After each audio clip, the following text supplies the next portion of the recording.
یہ بھی ممکن ہے کہا جا سکتا ہے سبح ربک الاعلی، تمہارے رب کی پاکیزگی بیان کرو جو اعلیٰ ہے، یہ ممکن ہے.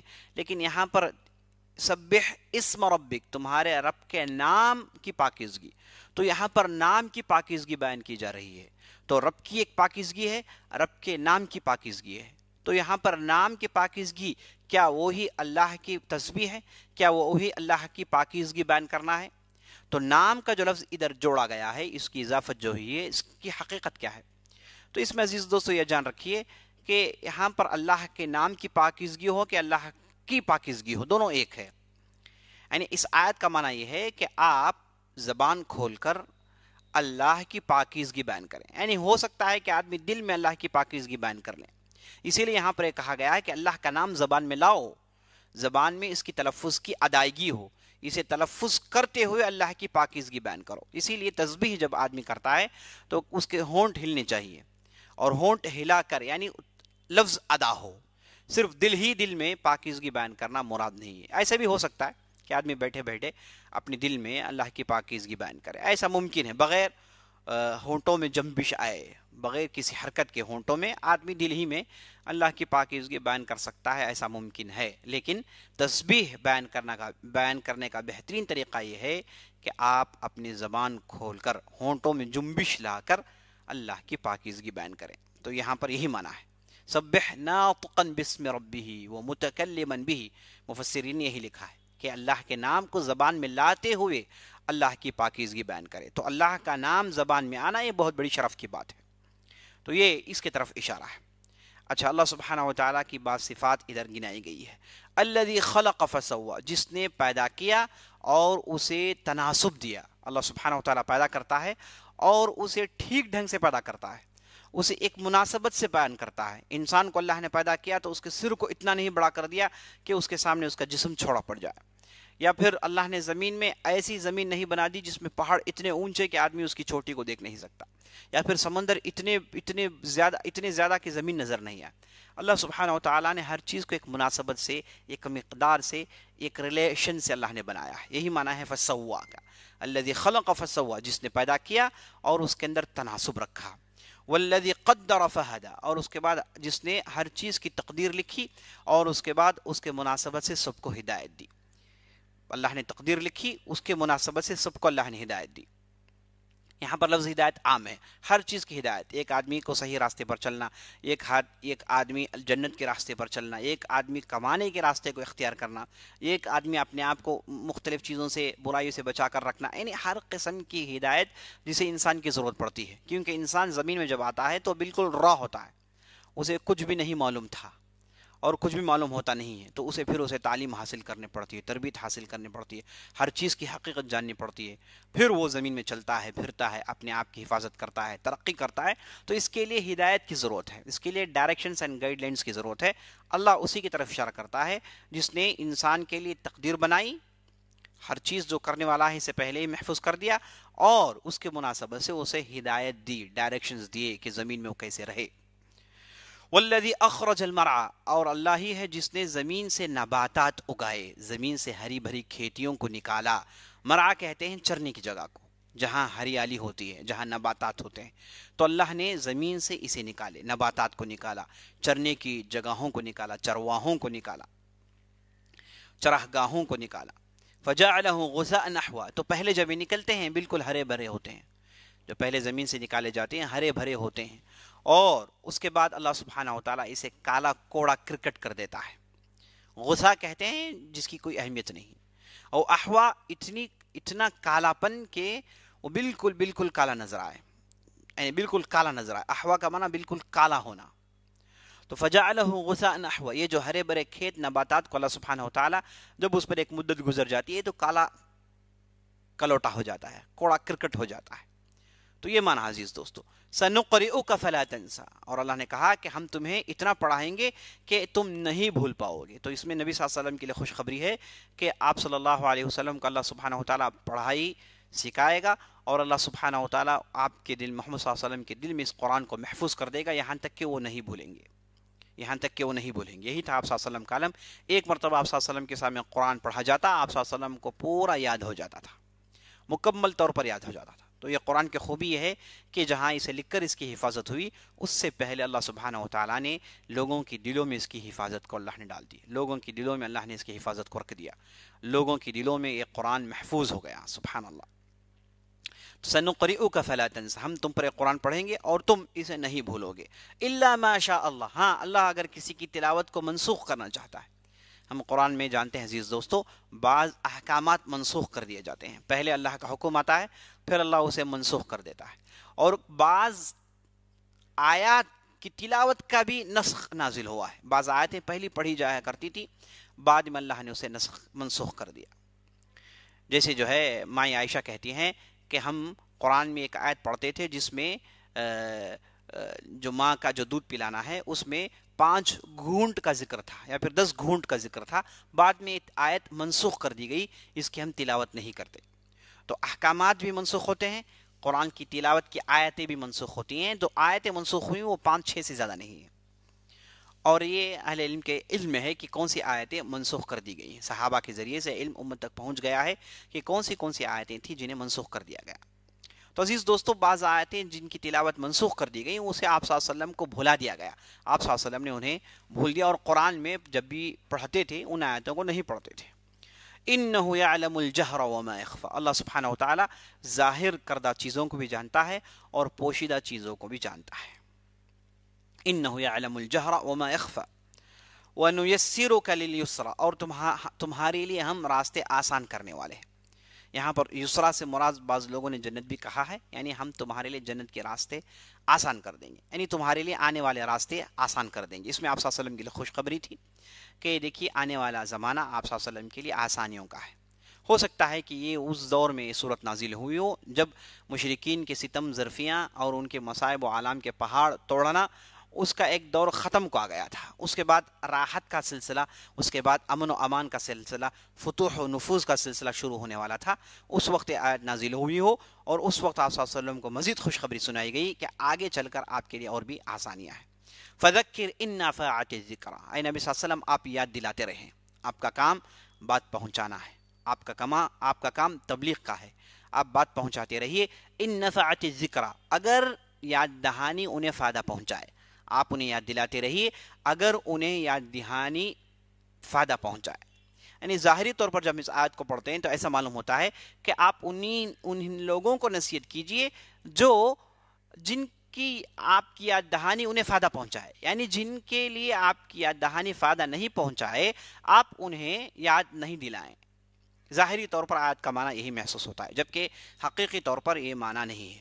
اس آیت کے معنی کی تشریح بعد کی 2 آیتیں کرتی ہیں، تفسیر القرآن بالقرآن، قرآن اپنے ایک حصے کو دوسرے حصے کی میں اس کی تفسیر سناتا ہے۔ تو یہاں پر معنی یہ نہیں کہ آپ جو ہے یاد دلائیں انہی لوگوں کو جنہیں یاد دلانا فائدہ پہنچائے، جنہیں یاد دلانا فائدہ نہیں پہنچائے انہیں یاد نہ دلائیں، یہ معنی نہیں ہے۔ معنی اس کا یہ ہے کہ آپ لوگوں کو یاد دلائیں، یاد دہانے کے طور پر آپ کا جو دعوت کا کام ہے اسے آپ جاری رکھیں، سب کے لیے، آپ جو آپ کو فائدہ پہنچائے یا نہ پہنچائے، جسے آپ کی یہ تعلیم فائدہ پہنچائے یا فائدہ نہ پہنچائے، آپ کو رکنا نہیں ہے، آپ کی تعلیم عام ہے، یہ معنی ہے فذکر۔ ان نفعت ذکر معنی یہ ہے کہ آپ کی جو یاد دہانی، آپ کا یہ جو ڈرانا ہے، آپ کا یہ جو سمجھانا ہے، کبھی کبھار ہو سکتا ہے کہ لوگوں کو فائدہ پہنچائے اور کئی لوگوں کو یہ فائدہ نہیں پہنچاتا، یعنی ان کے دل و دماغ میں بات نہیں اترتی۔ تو یہاں پر لوگوں کے اعتبار سے کہا گیا کہ فائدہ پہنچانا، آپ صلی اللہ علیہ وسلم سے یہ نہیں کہا گیا کہ آپ جسے سمجھتے ہیں کہ فائدہ پہنچائے گا انہی کو فائدہ پہنچائے، انہی کو یاد دہانی سنائے، یہ معنی نہیں ہے۔ آپ کی یاد دہانی بعض لوگوں کو فائدہ پہنچا سکتی ہے، بعض لوگوں کو فائدہ نہیں پہنچا سکتی ہے، یہ معنی ہے۔ یعنی ہدایت آپ سب کو دے نہیں سکتے، ہدایت لینے والوں میں بعض ہیں جو ہدایت قبول کر جنت میں جائیں گے اور بعض ایسے بھی ہیں جو جہنم میں بھی جائیں گے، جو آپ صلی اللہ علیہ وسلم کی سیرت سے آیا ہے۔ ہم جب آپ صلی اللہ علیہ وسلم کی سیرت پڑھتے ہیں تو آپ صلی اللہ علیہ وسلم نے جتنوں کو بھی دعوت دیا سبوں نے اسلام نہیں قبول کیا، یہاں تک کہ آپ کے چچا جو تھے وہ خود اسلام سے محروم رہے۔ تو عزیز دوستو، یہاں پر اس آیت کا ظاہری معنی مراد نہیں ہے، اس کا اندر جو معنی ہے جو آگے چل کے آیتوں سے بات سمجھ میں آتی ہے وہی اس کا معنی ہے۔ تو دیکھیے اس کے بعد کہا گیا سَيَذَّكَّرُ مَن يَخْشَىٰ، ہاں آپ کی یاد دہانی اسے فائدہ پہنچائے گی جو اللہ سے ڈرتا ہے، آپ کی یاد دہانی اسے فائدہ پہنچائے گی جو اللہ سے ڈرتا ہے۔ سَيَذَّكَّرُ مَن يَخْشَىٰ وَيَتَجَنَّبُهَا الْأَشْقَى، اور آپ کی یاد دہانی اس آدمی کو فائدہ نہیں پہنچائے گی جس کی طبیعت میں شقاوت ہے، جو بدبخت ہے، جو نیکی نہیں کرتا، جو برا ہے، اس کے لیے آپ کی یاد دہانی فائدہ نہیں پہنچا سکتی، بلکہ وہ اس سے دور ہو جائے گا۔ وَيَتَجَنَّبُهَا الْأَشْقَى، جو شقی طبیعت کا ہے وہ اس سے دور رہے گا، اس سے دور رہنے کی کوشش کرے گا۔ تو یہ دو آیتوں میں وہی بات بتائی گئی جس کی میں نے آپ کے سامنے تشریح رکھی۔ اور یہ جو شقی ہے، شقاوت جس کی طبیعت میں ہے، جو بدبخت ہے، وہ کیا ہوگا؟ الذی یصلی النار الکبریٰ، یہ وہ ہوگا جو جہنم بڑے دہکتے ہوئے آگ میں یہ داخل ہوگا، اسے داخل کر دیا جائے گا۔ ثم لا يموت فیہا ولا یحیا، اور یہ آگ کی خوبی ہے کہ نہ یہاں کے لوگ مرتے ہیں نہ یہاں کے لوگ جیتے ہیں، موت نہیں ہے نہ ادھر زندگی ہے، دونوں کے بیچ کی ایک عجیب و غریب ماحول ہوگا جس میں وہ تڑپتے ہوں گے۔ اللہ حفاظت کرے۔ قد افلح من تزکا، اور جیت اس کے لیے جس نے اسلام قبول کیا۔ میں نے آپ کو تزکا کی تفسیر پہلے بتائی، اس میں نفس کی پاکیزگی بھی داخل ہے۔ جس نے اپنے آپ کو، اپنے نفس کو پاک کیا، وہ فلاح پا چکا ہے، وہ جیت چکا ہے۔